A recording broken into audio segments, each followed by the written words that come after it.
Warahmatullahi wabarakatuh.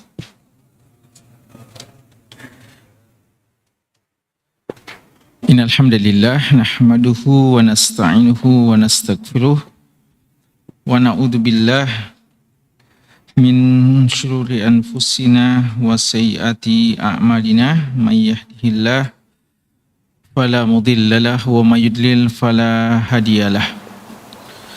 Wa asyhadu an la ilaha illallah wahdahu la syarikalah wa asyhadu anna Muhammadan abduhu wa rasuluh.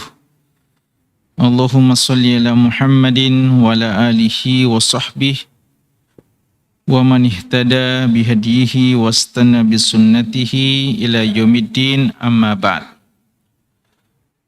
Para hadirin, Bapak-bapak dan ikhwah sekalian, hafizakumullahu ta'ala jami'an.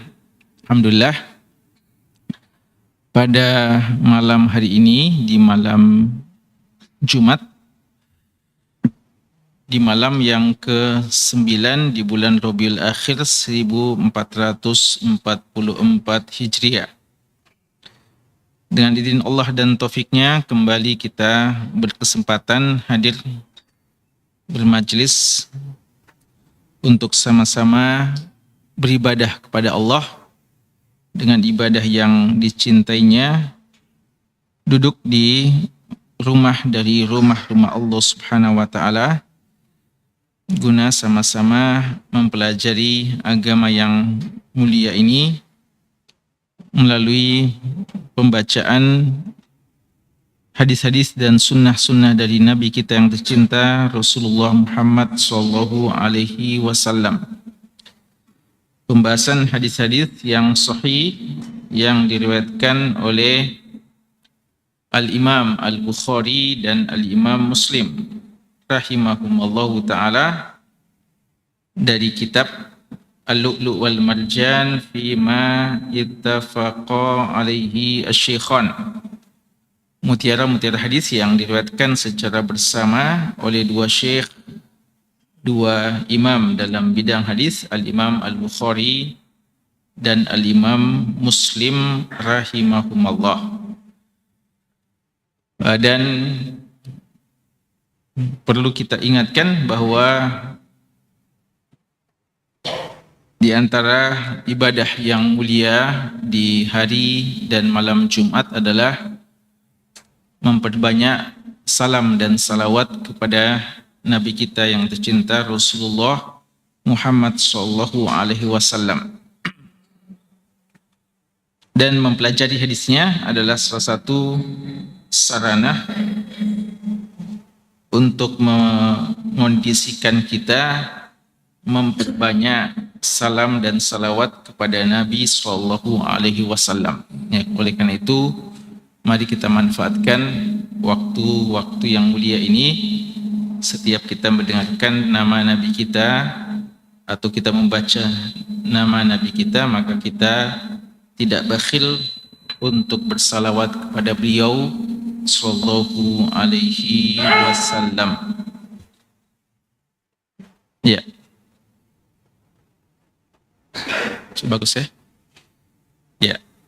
Alhamdulillah jamaah sekalian, pada pertemuan kita yang lalu kita sudah menyelesaikan satu bab, yaitu bab tentang haramnya berburu bagi seorang yang muhrim, yaitu seorang yang sedang berihram, entah dia haji atau umrah. Kita sudah menyelesaikan dua hadis yang terakhir dari bab itu, dan insyaallah kita akan melangkah ke bab yang selanjutnya, masih terkait dengan hal-hal yang perlu diketahui oleh seorang yang sedang berihram. Namun seperti biasa kita meroja dulu sedikit apa yang kita telah pelajari dari taklim kita yang lalu.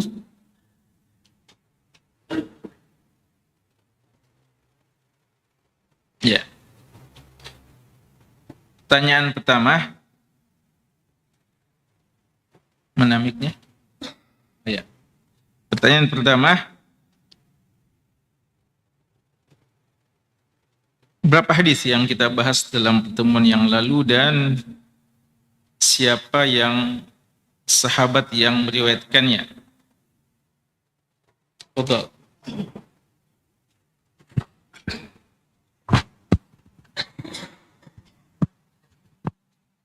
Bismillah, yang meriwayatkan adalah Abu Qatadah. Abu Qatadah. Berapa hadis yang kita pelajari? Ada 2, Ustaz. Ada 2. Siapa namanya Abu Qatadah? Ab- Abdul Ab- Abdul It's Abdul It's Ya, Hasan. Lanjut. Nama beliau Haris bin Rob'i. Al-Harith bin Rob'i.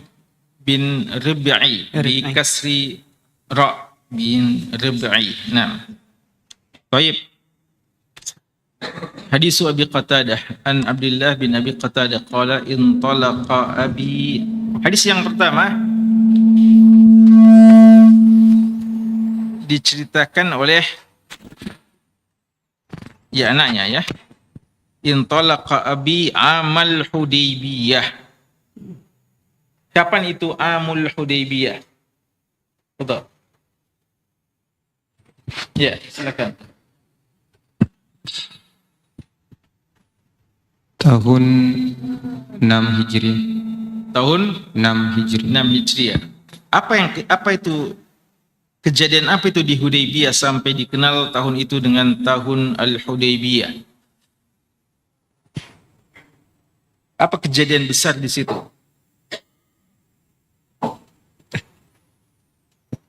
Apa peristiwa penting di tahun itu? Fathul Makkah. Ya. Apa?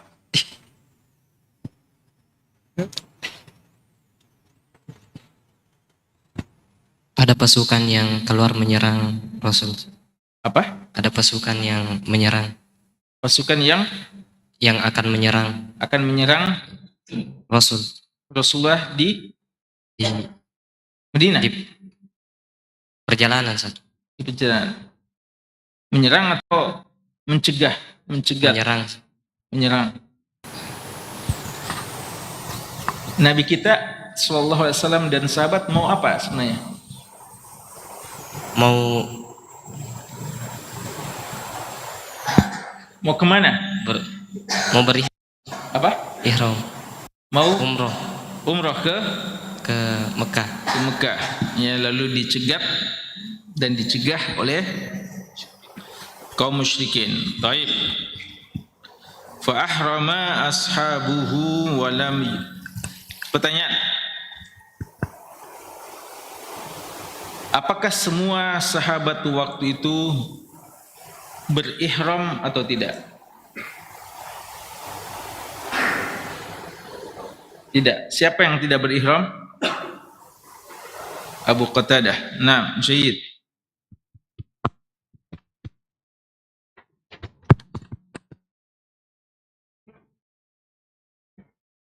Apa kejadian waktu itu secara singkat? Siapa yang bisa ceritakan secara singkat kejadiannya itu? Kesimpulannya, fadhal. Itu kelasnya. Tadi sudah ya? Oh, belum? Iya.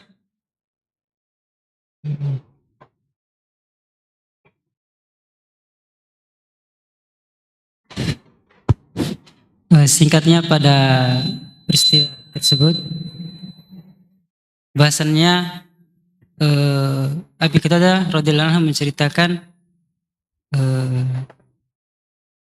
pada saat itu tidak sebagian sahabat diantaranya ada yang berihram, diantaranya Abi Qatadah yang tidak berihram. Pada saat itu sebagian sahabat lainnya mendengarkan sebuah tanda-tanda adanya tanda-tanda keledai yang liar di hutan. Kemudian Abi Qatadah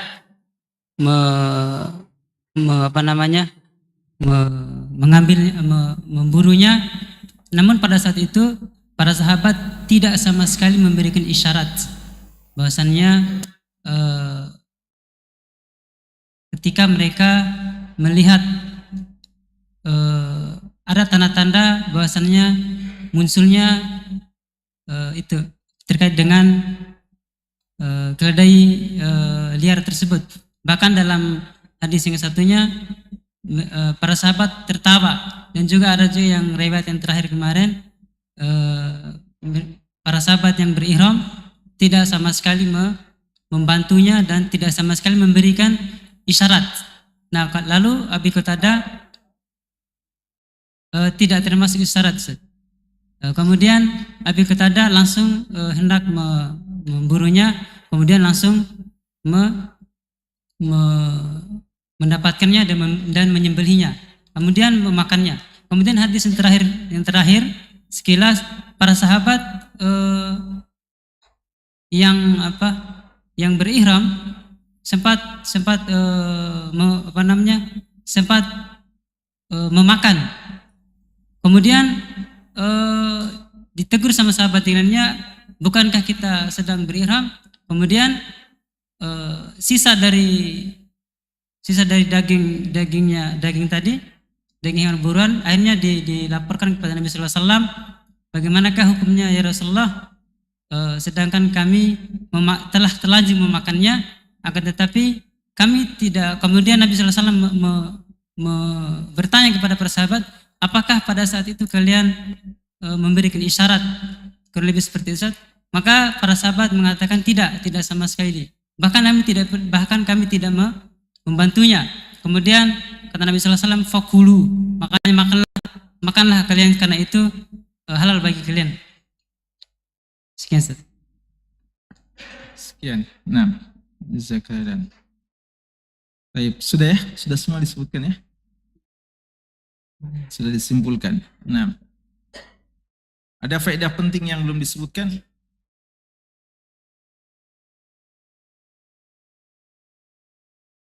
Ya.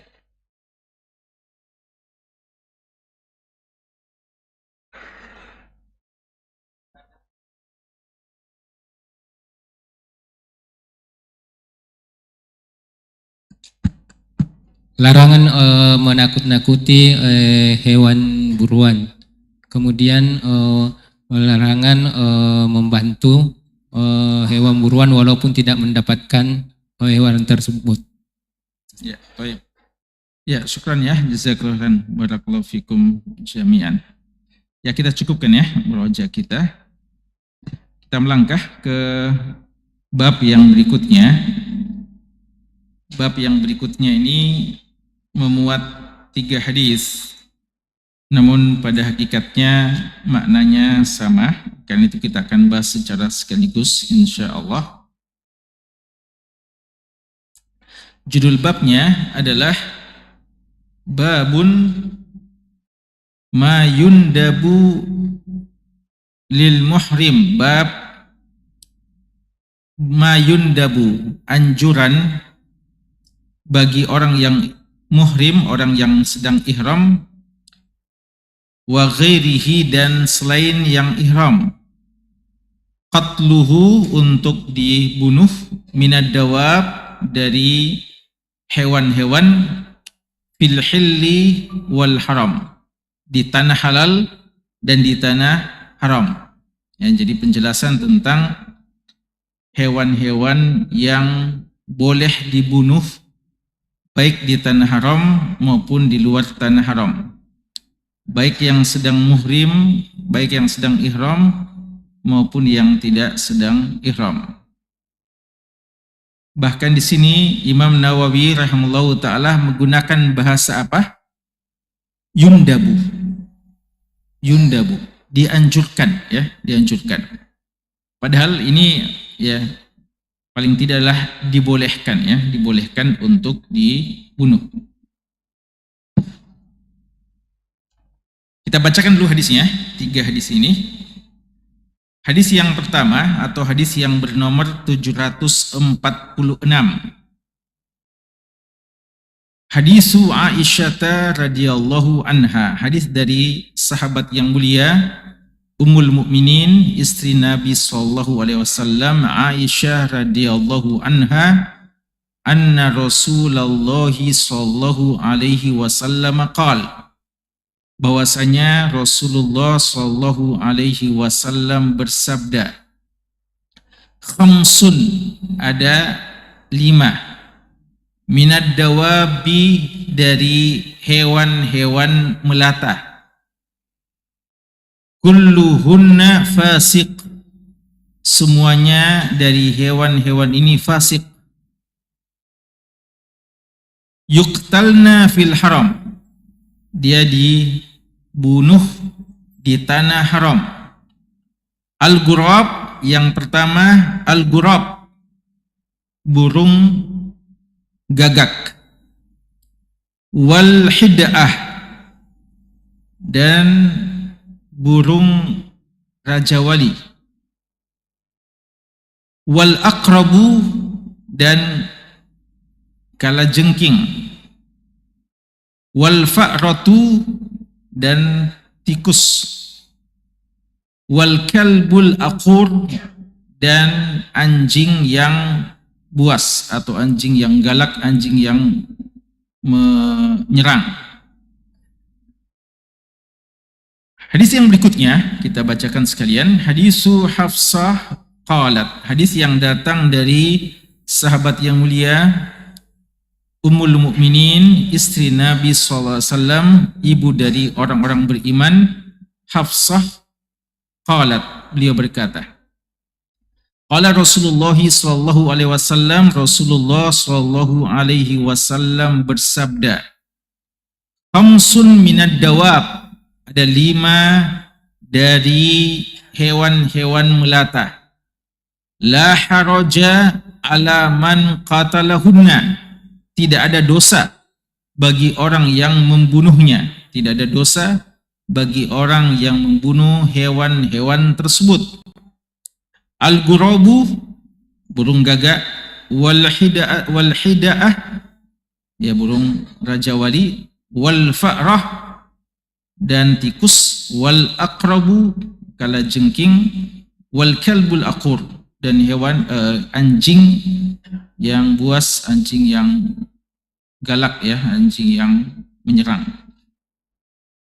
Yang terakhir, hadis yang ke-748, hadis Abdullah bin Umar radhiyallahu anhuma, hadis yang datang dari sahabat yang mulia Abdullah bin Umar radhiyallahu anhuma, anna Rasulullah sallallahu alaihi wasallam qala, bahwasanya Rasulullah sallallahu alaihi wasallam bersabda, khamsun minad dawab, ada 5 dari binatang-binatang melata, laisa alal muhrimi fi qatlihinna junahun, tidak ada dosa bagi seorang yang muhrim untuk membunuh ke-5 hewan tersebut.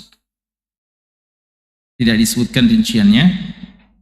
Ya, jemaah sekalian, ini pembahasan kita pada malam hari ini, dan ini masih ada kaitannya dengan bab yang terdahulu, ya, karena bab yang lalu membahas tentang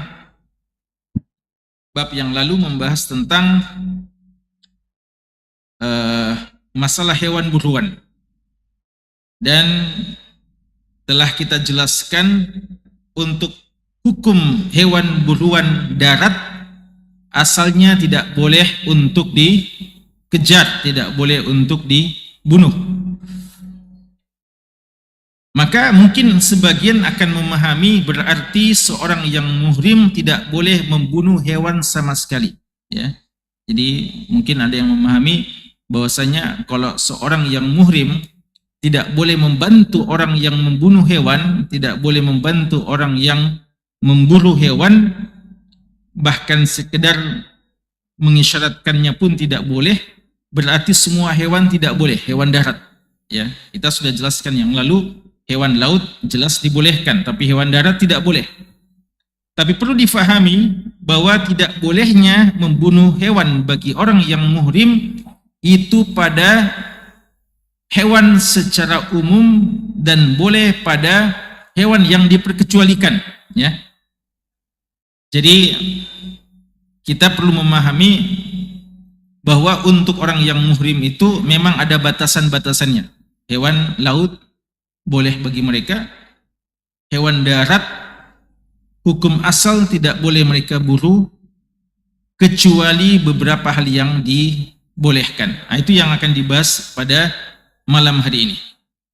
Adapun orang yang tidak muhrim, maka tentu saja dia lebih luas hukumnya, ya, lebih luas hukumnya dalam artian dia tidak terikat dengan waktu-waktu tertentu untuk memburu hewan tersebut atau untuk membunuh, ya, untuk membunuh hewan yang akan kita jelaskan ini.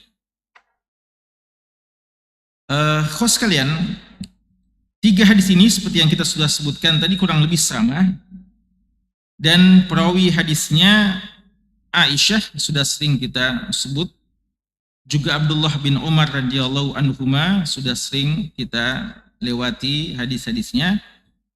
Di sini ada hadis yang kedua, hadis dari Hafsah. Ya, Hafsah ini salah seorang istri Nabi SAW yang juga menukilkan kepada kita sebagian hadis dari Nabi SAW. Walaupun tentu saja hadis beliau tidak sebanyak hadis Aisyah radhiyallahu taala anha, tapi beliau juga punya beberapa hadis yang memberikan faedah kepada para sahabat dan umat tentang apa yang beliau pernah dengarkan dari Nabi Shallallahu Alaihi Wasallam. Kalau saja kalau saja Aisyah adalah anak dari Abu Bakar, maka Hafsah adalah anak dari Umar bin Khattab ya radhiyallahu anhuma. Dan Hafsah ini lahir sebelum diutusnya Nabi SAW sebagai seorang Nabi, ya, kurang lebih 3 tahun ya sebelum dibangkitkannya atau sebelum diutusnya Nabi SAW sebagai seorang Nabi. Artinya waktu itu umur Nabi kurang lebih 37 tahun ya. Lalu lahirlah Hafsah ini. Dan Hafsah dinikahi oleh Nabi kita sallallahu alaihi wasallam setelah hijrah di tahun ke-4 Hijriah ya, di tahun ke-4 Hijriah. Berarti kira-kira dalam usia 17 tahunan ya. Usia 17 tahunan beliau dinikahi oleh Nabi SAW. Dan sebelumnya Umar bin Khattab radhiyallahu anhu telah menawarkan Hafsah kepada Utsman radhiyallahu anhu, tapi Utsman waktu itu belum mau nikah, lalu ditawarkan kepada Abu Bakar. Abu Bakar radhiyallahu anhu sebenarnya ada keinginan, tapi beliau pernah mendengarkan Nabi SAW menyebut Hafsah, maka Abu Bakar memahami bahwa Nabi kita SAW ada keinginan untuk meminang beliau. Dan memang benar, akhirnya Nabi kita SAW menikahi Hafsah. Dan Hafsah seorang istri Nabi SAW yang terkenal sebagai sawwama qawwamah ya, mirip dengan saudaranya Abdullah bin Umar radhiyallahu anhuma, terkenal sebagai seorang ahli ibadah. Kalau saja Aisyah lebih menonjol dari sisi ilmunya, walaupun ibadahnya juga banyak, tapi untuk Hafsah yang lebih menonjol pada diri beliau adalah beliau seorang yang rajin ibadah sunnah, baik puasa sunnah maupun solat lail beliau. Beliau wafat di tahun ke-43 Hijriah, ya, beliau wafat di tahun ke-43 Hijriah, dan waktu itu di khilafah Abdul Malik bin Marwan. Di sini dikatakan, dalam hadis ini dikatakan, kita gabung ya pembahasannya. Pertama, khamsun, ada 5. Pernah kita jelaskan bahwa kata-kata jumlah bilangan dalam hadis itu tidak selalu berarti batasan. Ya, tidak selalu berarti batasan. Kata-kata 5 tidak harus berarti batasan. dan kadang juga sebagai batasan. Tapi hukum asal ya, kalau dia bukan hal-hal yang merupakan dzikir-dzikir, tapi dia sesuatu yang disampaikan seperti ini, maka boleh jadi dia adalah penekanan tentang sesuatu dan kita tidak boleh langsung memahami dia sebagai satu batasan. Dan ini sudah kita contohkan dalam banyak hal, ya, dalam tanda-tanda munafik yang disebutkan 3, padahal sebenarnya bukan cuma 3.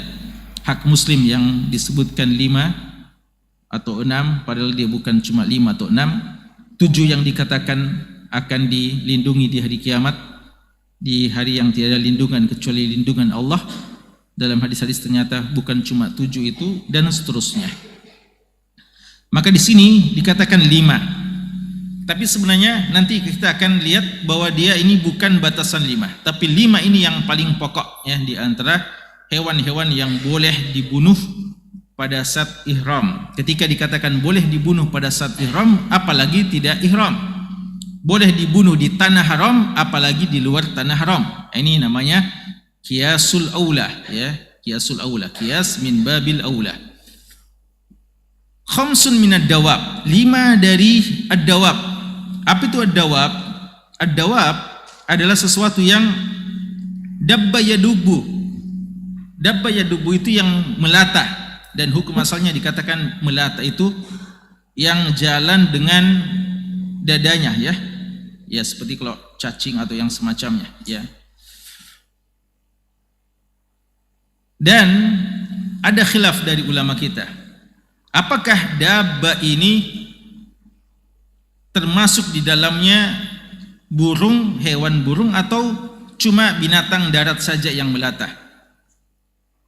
Sebagian mengatakan burung tidak masuk, karena Allah Subhanahu wa taala berfirman dalam surat Al-An'am, "Wa ma min dabbatin fil ard wala ta'ir yatiru bi janahihi illa umamun amsalukum ma farratna fil kitabi min syai'." Tidaklah, kata Allah, ada binatang yang melata di muka bumi, dan tidak pula burung yang terbang, yatiru bijanahihi, yang terbang di angkasa dengan kedua sayapnya, illa umamun amsalukum, kecuali mereka semua adalah umat ciptaan Allah Subhanahu wa taala. Tidak ada yang Allah tinggalkan sedikit pun dalam kitab ini. Mereka katakan Allah menyebutkan dabbah, lalu Allah menyebutkan ta'ir, burung. Berarti burung tidak termasuk dabbah. Ya, burung tidak termasuk dabbah. Ini satu pendapat. Pendapat yang lain, dan ini yang lebih banyak, mengatakan bahwa burung itu juga masuk di dalamnya dabbah. Karena Allah Subhanahu wa taala mengatakan di ayat yang lain, "Wa ma min dabbatin fil ardi illa 'alallahi rizquha wa ya'lamu mustaqarraha wa mustaudaha kullun fi kitabin mubin." Mereka katakan, ulama itu mengatakan bahwa di sini Allah mengatakan tidak ada binatang yang melata di muka bumi ini kecuali rezekinya ada pada Allah, telah ditetapkan oleh Allah. Dan mereka mengatakan, bukankah burung juga itu rezekinya hanya pada Allah? Berarti burung juga masuk dalam kata kalimat dabbah. Dan Allah mengatakan wa ka'ayyin min dabbatin, dan berapa banyak dari dabbah tersebut ya. Allahu yarzuquha wa iyyakum ya. Allah Subhanahu wa taala menciptakan dabbah tersebut, tidak disebutkan ta'ir, dan berarti burung sudah masuk di dalamnya. Maka pendapat yang lebih kuat adalah burung juga masuk dalam dabbah, dan itu dikuatkan pada hadis kita ini. Hadis ini mengatakan apa? Ada 5 dabbah yang boleh dibunuh, lalu disebutkan 2 diantaranya apa? Burung ya, 2 diantaranya jenis burung. Berarti Nabi kita sendiri menyebutkan kata dabbah, tapi ternyata beliau menyebutkan di dalamnya ada burung ya.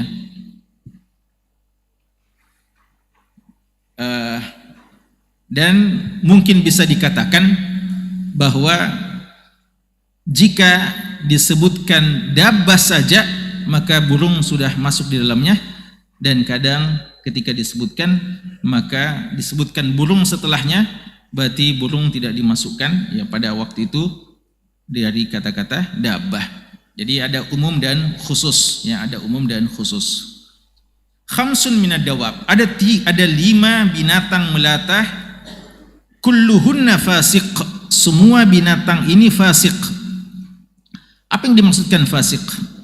Fasaqa dalam bahasa Arab itu artinya sesuatu yang kharaja minal asal, keluar dari asalnya, yaitu dari kata-kata kharaj, fasaqa bimana kharaja. Makanya dikatakan kharajatis samarah, telah keluar buah dari pohonnya, telah muncul, dikatakan fasaqati samarah ya. Jadi kharaj ya, fasaqati samarah, ketika telah keluar buah dari pohonnya, itu dikatakan fasaq, artinya sudah keluar, sudah muncul ya. Jadi sesuatu yang baru muncul keluar dari asalnya itu dikatakan fasik. Dan seorang yang dikatakan fasik, hamba yang fasik, karena dia keluar dari ketaatan kepada Allah, padahal hukum asal seorang hamba itu taat. Maka ketika saat seorang hamba jadi maksiat kepada Allah dikatakan fasik ya, jadi itu makna fasik. Lalu hewan, kenapa dikatakan fasik? Hewan dikatakan fasik ketika dia keluar dari asalnya, yang mana asal dari hewan itu sebenarnya diciptakan untuk manusia, dan hukum asalnya hewan itu akrab, damai, dan tunduk kepada manusia. Tapi ketika ada hewan yang justru mengganggu manusia, bahkan kadang mau menyerang manusia, maka dikatakan hewan itu apa? Fasik ya, dikatakan fasik ya. Jadi itu maksud dari fasik di sini ya, jadi keluar dari tabiat yang asalnya. Yuqtalna fil haram, hewan-hewan ini boleh dibunuh di tanah haram. Sekali lagi kita katakan apalagi di luar tanah haram ya, apalagi di luar tanah haram. Jadi ini bukan cuma dibolehkan bagi muhrim, tapi disebutkan untuk muhrim karena tadinya muhrim punya batasan-batasan ya.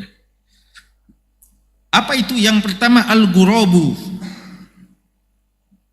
Al-ghurab ya, al-ghurab adalah burung gagak, burung hitam ya, besar, yang memangsa ya, yang memangsa sebagian hewan-hewan kecil.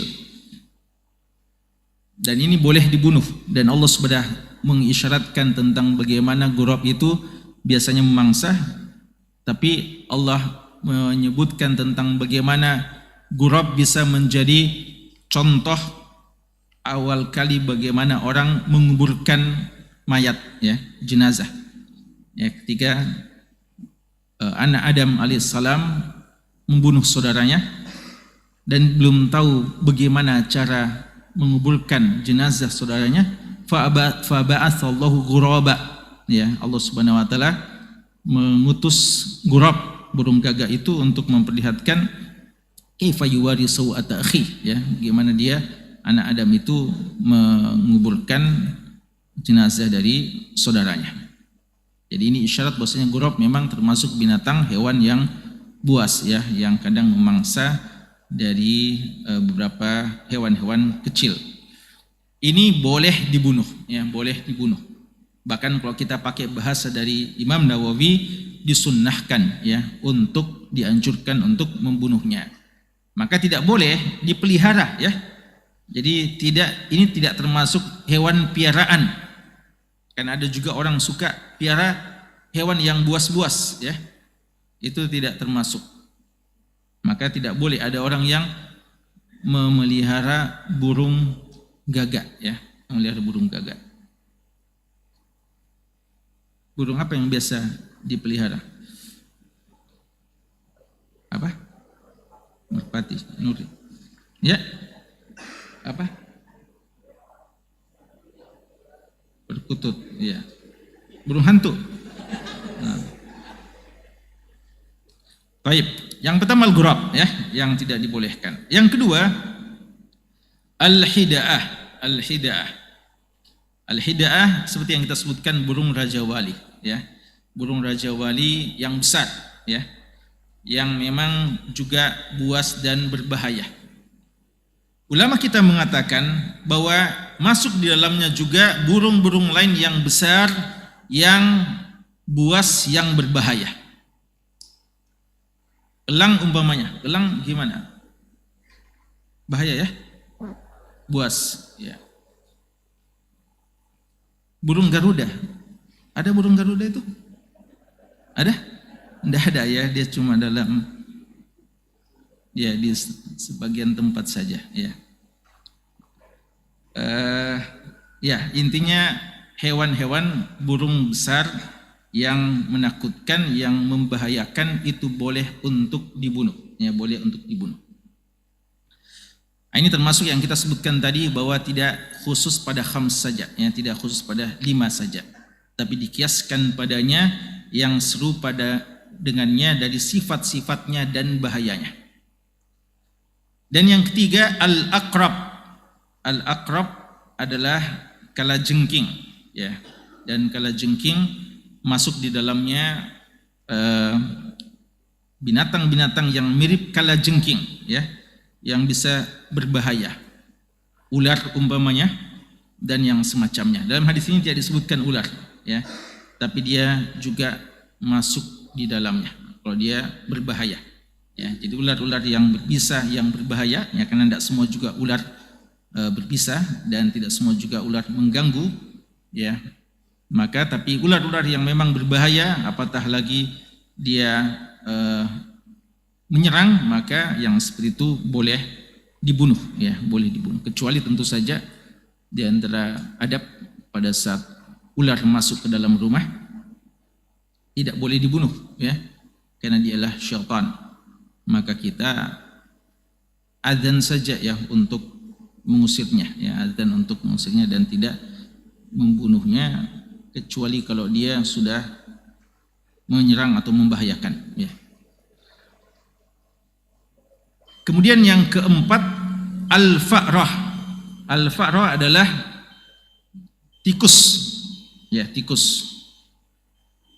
Jadi tikus ini boleh dibunuh. Kalau dilihat maka dibunuh, ya. Kalau ada antum di jalan lewat tikus, maka tidak apa-apa, sengaja antum, ya, injak itu tikusnya, ya. Antum di motor, ya, atau antum di mobil lihat tikus jalan, ya, kayaknya dia permisi untuk lewat, ya, tapi antum bilang afwan, antum injak saja, ya, antum bunuh, tidak mengapa, ya, tidak mengapa. Makanya tidak boleh, ya, tidak boleh ada seorang yang sengaja memelihara tikus, ya. Mungkin ada komunitas, kan biasa orang gila-gilaan, ya, orang bilang ada komunitas pencinta hewan, ya, komunitas yang suka memelihara tikus umpamanya, ya. Waliyadzubillah, tidak ada yang seperti itu, ya. Ini tidak dianjurkan untuk dipelihara, bahkan dia dibunuh karena dia mengganggu. Dan yang kelima adalah al-kalbul aqur, ya, al-kalbul aqur, anjing yang buas, yang menyerang, yang berbahaya. Ini tentu saja tidak pada semua anjing, ya, tidak pada semua anjing, tapi anjing yang memang berbahaya, yang dikhawatirkan menyerang kita, maka pada saat itu kita sebagai pembelaan maka boleh membunuhnya. Dan masuk dalamnya juga ulama kita menyebutkan hewan-hewan yang semacam anjing, ya, atau min babil aula, yang lebih berbahaya daripada anjing. Harimau, macan, ya, singa, zi'ab, serigala, dan yang semacamnya. Ini semuanya masuk dalam al-kalbul aqur, ya, dia masuk dalam bahasa al-kalbul aqur. Khusus sekalian, kalau kita melihat dari hadis-hadis ini dikatakan tidak ada junah, ya, dalam riwayat kedua la haraja, tidak ada dosa. Dalam riwayat ketiga juga tidak ada laisa junah, tidak ada dosa.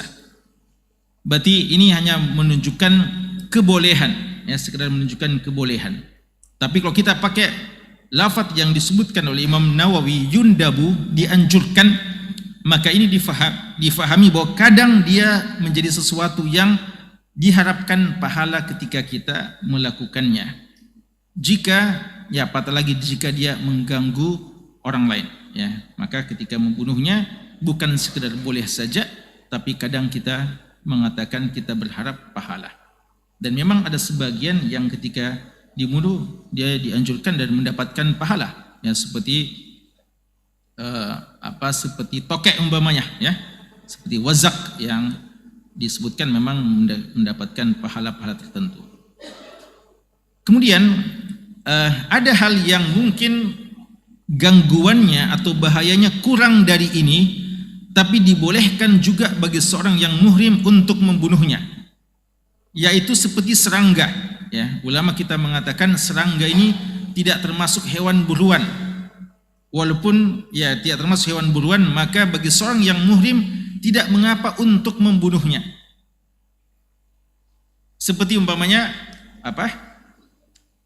nyamuk, lalat, ya.